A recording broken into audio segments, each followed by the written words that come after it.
Bonjour à tous, j'espère que vous allez bien. On se retrouve aujourd'hui pour une nouvelle vidéo et un nouvel unboxing encore, et normalement ça sera le dernier de l'année 2023. En tout cas j'espère pour mon compte en banque, parce que là c'est vraiment un gros craquage encore une fois. Donc vous l'avez vu dans la miniature, craquage chez Hermès.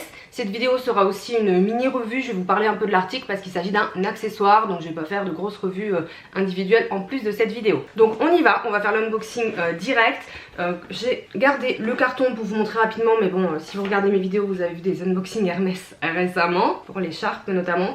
Donc on a le carton toujours décoré Hermès avec la boîte orange à l'intérieur. Cette boîte orange qui est plutôt une petite boîte, donc le joli petit nœud de l'année 2023 parce qu'on est en fin d'année. Alors Hermès c'est toujours le piège en fin d'année, et l'année dernière ça a été pareil avec les bijoux pour moi. J'ai acheté 3 bijoux en fin d'année parce qu'on sait qu'au 1er janvier ils augmentent leur prix chaque année. L'augmentation est variable mais on peut aller jusqu'à 10%, donc c'est quand même pas rien. Donc quand il y a des articles qu'on veut vraiment et qu'il y a des opportunités, parce que là pour le coup c'est vraiment une opportunité sur le site, je vais vous expliquer un petit peu, on fonce tout simplement. Donc petite boîte orange, hop, papier de soie, toujours pareil.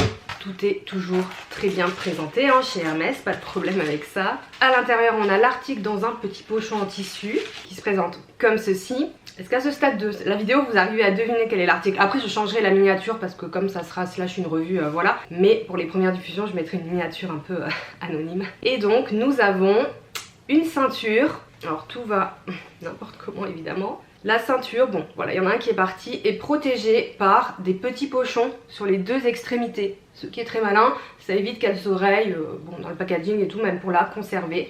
Donc hop, petit pochon numéro 1, petit pochon numéro 2. Et nous sommes en présence de la très jolie ceinture Kelly de chez Hermès. Donc je vais me rapprocher un petit peu pour vous montrer, hop, voilà. Donc si vous êtes un petit peu fan de la marque, que vous vous intéressez à leurs articles, vous devez la connaître. C'est une des ceintures les plus difficiles à obtenir chez Hermès. Donc elle se présente comme ceci. On a une ceinture en cuir de veau Epsom qui est un petit peu, qui est assez grainée avec des surpiqûres beige. Au niveau de la couleur, on est sur la couleur étoupe qui est le top de chez Hermès, et l'intérieur est plutôt gold. Et on a la fameuse boucle Kelly parce qu'elle s'appelle ceinture Kelly, donc on retrouve notamment sur les sacs iconiques, avec une métallerie pour moi qui est couleur rose gold comme vous pouvez le voir, et c'est du plaqué or, donc or rose. Et on a une épaisseur ici de 18 mm, c'est pour ça que son nom complet est la ceinture Kelly 18. Donc là pour ceux qui connaissent pas, je vais un peu répéter parce qu'il y a pas mal de mes consoeurs youtubeuses qui ont acheté cette ceinture récemment. Voilà, je ne suis que peut-être un mouton, je ne sais pas, mais je vais pas mentir, ça m'a fortement influencé de voir des unboxings chez les autres, clairement. Donc c'est une ceinture qui est réglable. Là elle est au minimum. Donc c'est notamment pour ça que cette ceinture m'intéressait. Je vais vous expliquer un petit peu, et je vais vous expliquer aussi un petit peu les doutes que j'ai eu, parce qu'on va parler du prix, même si j'en ai pas très envie. Donc au niveau du côté réglable de la ceinture, comment ça se passe? C'est très très simple. En fait, vous voyez, il y a un double cuir tout simplement, et sur les côtés on a de quoi faire coulisser. Il faut faire coulisser des deux côtés le cuir pour régler la ceinture. Voilà, et elle est totalement ajustable entre 60 cm et 100 cm, ce qui est quand même pas mal.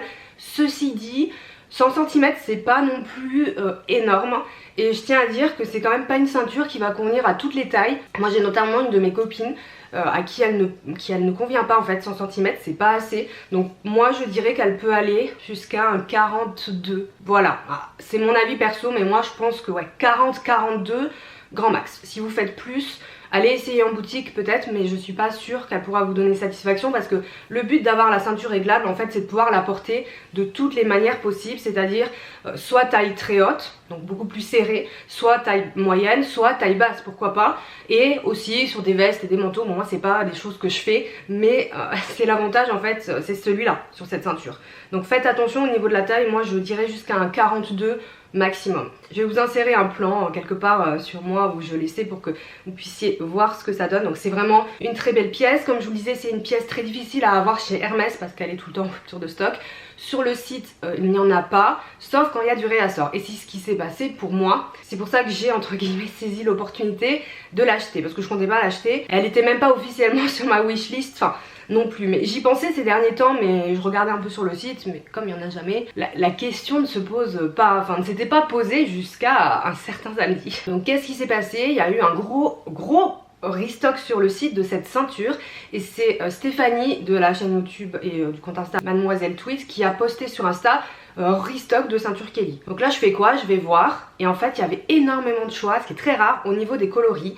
Donc il y avait le coloris étoupe qui est celui-ci, noir, gold, et je crois qu'il y avait aussi un coloris peut-être jaune, enfin coloré, une couleur vive en tout cas. Et il y avait aussi du choix dans la bijouterie, donc il y avait du doré, du rose gold et argenté uniquement pour la gold, donc la marron. Donc là je me suis dit oula, qu'est-ce que tu fais?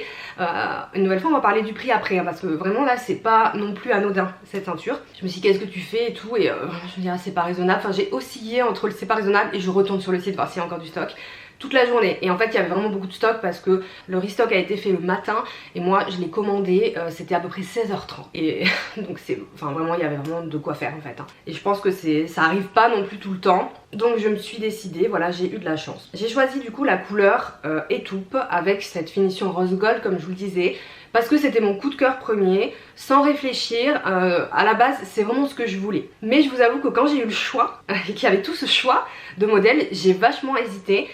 Notamment pour la bijouterie, je me suis dit est-ce que tu vas aimer le rose gold? Au final comme vous voyez il est pas rose, j'avais peur que ce soit plus rose que ça. Sur certaines photos sur Insta on le voit très rose. Là je trouve il y a du soleil hein, donc on voit c'est assez patiné quoi, c'est léger. On dirait plutôt un espèce de gold patiné, donc c'est pas non plus hyper flashy. Moi j'aime pas trop la finition gold sur le étoupe, je trouve que le jaune ressort un peu trop. J'aurais peut-être préféré même argenté sur le étoupe mais il n'y en avait pas. Et j'ai beaucoup hésité avec la noire et dorée. Et même aujourd'hui je me dis est-ce que t'aurais pas dû prendre noir et doré, est-ce que c'était pas plus basique? Le étoupe c'est une de mes couleurs préférées chez Hermès. Et notamment j'ai vu cette ceinture portée chez certaines influenceuses ou collègues youtubeuses, j'arrive plus à savoir chez qui, sur un pantalon de costume noir hein, ou un total look noir, et j'ai trouvé que ça ressortait hyper bien le étoupe, c'est ce que je vous ai fait sur le plan d'ailleurs. Je trouve que sur le total look noir c'est trop beau. Donc je me suis dit prends ton coup de cœur, réfléchis pas trop parce que tu risques de peut-être de regretter. Je sais pas, on verra à l'usage. Je l'ai pas du tout porté, je l'ai déballé avant mais je l'ai pas encore porté, si ce n'est pour vous faire le petit plan. Donc je sais pas trop, honnêtement je l'ai acheté mais j'attends de voir si je vais vraiment l'utiliser. Pour plusieurs raisons. La première c'est que je mets rarement des ceintures en réalité, sauf ces derniers temps. Comme j'ai un régime alimentaire IG bas depuis le mois de mai, donc le but c'est de réduire le glucose en fait. J'ai perdu un peu de poids et notamment dans mes pantalons ça se ressent. Donc en fait là je mettais des ceintures quasiment à tous mes pantalons parce que je les perdais un petit peu, mais des ceintures moches etc. Donc en fait du coup, finalement j'utilise des ceintures. Le seul truc c'est que généralement en fait elles se voient pas parce que moi je mets souvent mes vêtements, je les rentre pas dans mes pantalons. C'est quelque chose que je fais très peu parce que je trouve que ça me va pas forcément. Comme j'ai un peu les hanches développées et que j'ai aussi des soucis d'estomac et tout, j'ai le ventre qui a tendance à gonfler, des fois je trouve ça juste pas très joli. Donc voilà, on verra, mais peut-être je peux rentrer un peu devant et tout, voilà, ceinture, je sais pas, on verra comment je l'utilise. Le fait qu'elle soit réglable par contre c'est vraiment un avantage pour moi, ça évite de galérer avec les trous. Justement si un jour on est un peu plus gonflé etc, il y a juste à poulisser pour la régler, et on peut même la régler quand vous l'avez sur vous à l'arrière en fait, pas obligé de l'enlever, donc c'est très pratique. La boucle est hyper jolie, elle est hyper discrète. Alors il y a d'autres ceintures réglables chez Hermès, il me semble qu'il y a la Rival avec une boucle, je sais pas si c'est pas un peu la boucle collier de chien, moi j'aime pas du tout. La Kelly voilà, elle est bon, quand même connue si on connaît Hermès mais plus discrète. Le seul truc c'est que vous voyez sur le côté en fait on a le petit fermoir qui ressort un peu, donc si je mets un truc par dessus ça peut faire peut-être une petite bosse. Mais bon, je sais pas, ça c'est des détails techniques. Donc mes motivations d'achat ont été le coup de cœur et l'opportunité pour cette ceinture, et aussi un peu l'investissement. Donc cette ceinture elle est vendue actuellement chez Hermès 850 €. Ce qui est une petite fortune, on va être très clair. Mais déjà les prix vont augmenter en janvier, et en fait la cote en seconde main est extrêmement haute. Vraiment autour de 1000 €, même 1200 €. Je vais aller voir sur les serres collectives et tout, faut aussi regarder celles qui se sont vendues. Elles se vendent, c'est un truc de fou parce qu'elle est tellement rare ou difficile à avoir que la cote est super haute. Donc je me suis dit bon, au pire si tu la reçois et elle te plaît pas, tu la renverras tout simplement. Donc là c'est pas le cas, je pense que franchement je suis hyper ok, je la trouve très belle. Et je me dis si vraiment dans quelques temps tu vois que tu l'utilises pas assez, tu pourras la revendre 850 € au pire, puisque de toute façon les prix auront augmenté si t'en prends soin, et que voilà, c'est quelque chose sur lequel je pense que je peux récupérer mon argent si je vois que finalement je l'utilise pas assez. Mais c'est pas du tout ce que je veux, ce que je veux c'est l'utiliser à fond parce que je la trouve vraiment très très belle et que c'est un objet aussi iconique d'Hermès. Voilà, donc c'est un investissement vraiment, je suis consciente, enfin là, je suis la première à vous dire qu'au niveau du budget, voilà, je suis obligée de cagnotter et compagnie. Bon là, en fin d'année, j'ai quand même bien bossé par rapport aux réseaux sociaux et compagnie, donc finalement, ça a été un peu une opération blanche pour moi avec le chiffre d'affaires que j'ai pu faire. Donc ça m'a pas demandé, voilà, d'efforts financiers, enfin... Quand il y a des opportunités comme ça, vraiment si vous n'avez pas la trésorerie, prenez pas en fait, hein. On reste sur des articles de mode, il faut pas se mettre en difficulté pour un article et je l'aurais pas fait si j'avais pas eu les fonds à ce moment là, hein. Donc ça c'est très important, notamment quand on est sur des prix comme ça où on voit souvent beaucoup la ceinture et là on dit ah elle est en stock et tout, ah j'ai pas la trésorerie, bon j'y vais quand même. C'est toujours une mauvaise idée, donc d'abord la sécurité financière prioritairement, je tenais vraiment à le rappeler, c'est vraiment hyper primordial en fait, même si vous aimez le luxe comme moi. Qu'est-ce que je peux vous dire d'autre? Je pense qu'on a fait le tour. Si c'est une ceinture qui vous intéresse, guettez le site Hermès, tapez dans la barre de recherche ceinture Kelly, actualisée, vraiment. Il y en a eu quelques petits restocks, il y a eu un gros là comme je vous dis, peut-être qu'il y en aura d'autres avant Noël, je ne sais pas, mais c'est un peu toujours le jeu d'Hermès. Donc moi je suis ravie.